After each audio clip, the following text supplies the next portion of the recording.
wale ndugu jamaa na rafiki ambao wanasumbuliwa na changamoto ya figo kuwa na sumu nyingi, figo kufeli. Kwa mfano hapa tuna viungo ambavyo vinatumika kuandaa dawa nzuri ukiwa nyumbani, dawa kwa ajili ya changamoto za figo ambayo inatumia vitu vitatu. Inabidi uwe na dania, nana na tango. Dania, nana na nini? Na tango.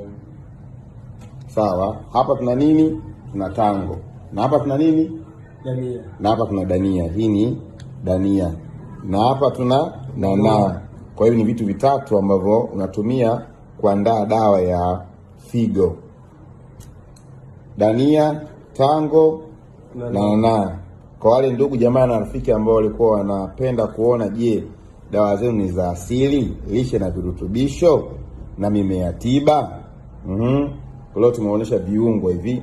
Kwa hapa tunaandaa dawa kwa ajili ya changamoto ya figo, kwa vitu ambavyo vinafahamika na kila mmoja wetu na vinapatikana sokoni tu, vinapatikana sokoni na kama una bustani nafikiri mmeviona hivi